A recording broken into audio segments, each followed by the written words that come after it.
آپ آج جن خدشات کا اظہار کر رہے تھے وہ پورے ہوتے دکھائی دے رہے ہیں. اب ایران نے جوابی حملہ کیا ہے, 150 سے زائد میزائل داغے ہیں. دیکھنا یہ ہے کہ کتنے اپنے نشانوں پر لگے ہیں اور کتنوں کو ناکارہ بنایا گیا ہے. سر, یہ اس اٹیک کے بعد کی صورتحال اب کیسے دیکھ رہے ہیں آپ؟ دیکھیے, میں جب آپ کے ہوتے بات ہو رہی تھی مجھے یہ یقین تھا کہ ایران ریٹیلیٹ ضرور کرے گا, کیونکہ اتنے جعلی نعرے نہیں لگائے جا سکتے. اور جو ان کے رہبر انقلاب ہیں علی خامنائی, ان سے آپ یہ توقع رکھیں کہ وہ کچھ جھوٹ بولیں گے یا وہ کچھ دھوکہ دیں گے یا مطلب ہے کوئی پلے کریں گے ایکٹ, ایسا نہیں ہے.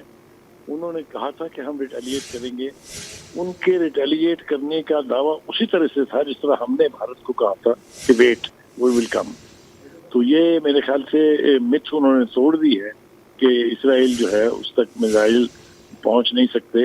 اس وقت وہاں سائرن بج رہے ہیں, دھوئیں کے بادل سارے شہر کے اوپر چھائے ہوئے ہیں, اور سارے اسرائیلی جو ہیں جو بہت بڑے بہادر ہیں وہ سارے اس وقت بنکروں میں چھپے ہوئے ہیں.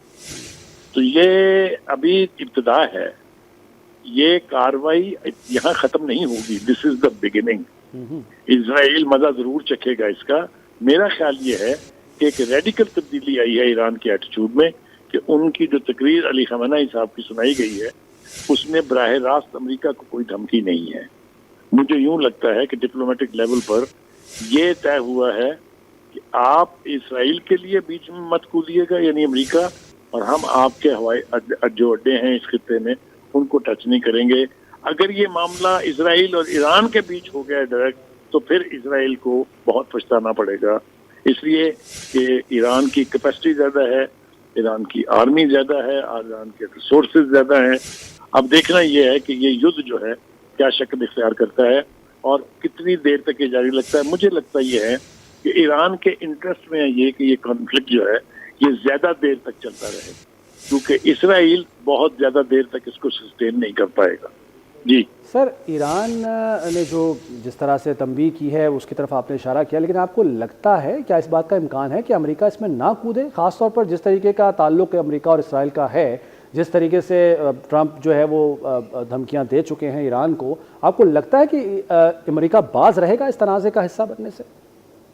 مجھے لگتا ہے کہ ابھی میرے سامنے میری نظروں سے خبر گزری ہے کہ جو روس کے پوٹن ہیں انہوں نے اسرائیل کے پرائم منسٹر نیتن یاہو کو فون کر کے کہا ہے کہ یہ جو اٹیک ہے ہم اس کی مذمت کرتے ہیں because it's a violation of international law. دوسری طرف چین کا بیان بھی بہت سخت اسٹرانگلی ورڈڈ اسٹیٹمنٹ ہے. اگر امریکہ کودے گا تو پھر ان دو بڑی قوتوں کے پاس بھی کوئی راستہ نہیں ہے سوائے اس کے کہ وہ اس کانفلکٹ کا حصہ بنے. اور اگر ایسا ہوگا تو پھر جو خدشہ ظاہر کیا جا رہا تھا کہ اگر یہ کانفلکٹ شروع ہو جاتا ہے تو یہ ورلڈ وار بنے گی یا اس پورے خطے کو اپنی لپیٹ میں لے لے گی, اس کے لیے پھر ہمیں تیاری کرنی چاہیے.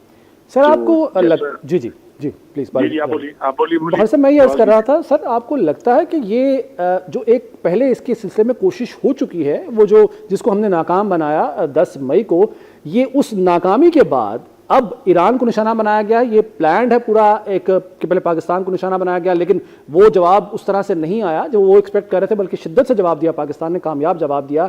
وہاں سے ناکامی کے بعد اب رخ کیا گیا ایران کا, یا پھر اس کے پیچھے آپ کوئی اور پلان دیکھتے ہیں؟ دیکھیے, آپ نے بہت گمبھیر سوال پوچھا ہے.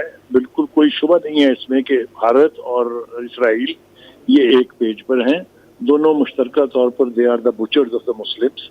مسلمانوں کا نسل کشی جو ہے وہ بھارت بھی کر رہا ہے, چاہے وہ اس کے مین اسٹریم علاقوں میں ہے یا کشمیر میں ہے. اسی طریقے سے جو نیتن یاہو ہے اس نے جو کچھ غزہ میں کیا ہے, بلکہ ہمارے کہنے سے تو کیا ہوگا, international criminal court of justice جو ہے اس سے نسل کشی کے اوپر گرفتاری کے آرڈر جاری کیے ہوئے ہیں نیتن یاہو کے. تو یہ دونوں ہینڈ ان ہینڈ ہیں مسلمانوں کے خلاف. اس لیے یہ بات آپ کی میں بہت لنک ہے کہ پہلے یہاں کوشش کی گئی ہمیں ٹیم کرنے کی, اب ایران کو پڑ گیا ہے اسرائیل. لیکن میں نے اس پروگرام میں بھی کہا تھا, میں پھر اپنی بات کو ریپیٹ کر رہا ہوں کہ پاکستان کے لیے یہ جنگ جو اسرائیل اور ایران کے بیچ شروع ہوئی ہے اس سے بہت سارے خطرات ہم کو بھی لاحق ہیں. اس لیے کہ یہ کہا جا رہا ہے کہ اگر ایران بالکل نیوٹرلائز ہو جاتا ہے تو اسرائیل کا اگلا شکار ہم ہوں گے. ہم ہوں گے یا نہیں ہوں گے وہ ایک الگ بات ہے, لیکن ہمارے نیوکلیر پروگرام سے بھی جو خدشات اسرائیل کو ہیں. میں نے پروگرام میں بھی حوالہ دیا تھا, میں پھر کہتا ہوں کہ اسرائیل کی لیڈرشپ, وہاں کی عوام یہ سمجھتی ہیں کہ اسرائیل کا دشمن نمبر 1 پاکستان ہے. تو ہمیں محتاط رہنا ہے, ہمیں الرٹ رہنا ہے. ہم سے پنگا لیں گے تو سبق تو ضرور سیکھیں گے. اگر ہم سے 10 گنا بڑا دشمن, جس کی دیوار سے دیوار ہماری سانجھی ہے, اس کو ہم ناکوں چنے چبوا سکتے ہیں, تو ایک دشمن جو اتنی دور بیٹھا ہوگا اس کے ساتھ نبٹنے کا فن ہمیں آتا ہے, اور ہمارے پاس کیپیسٹی ہے.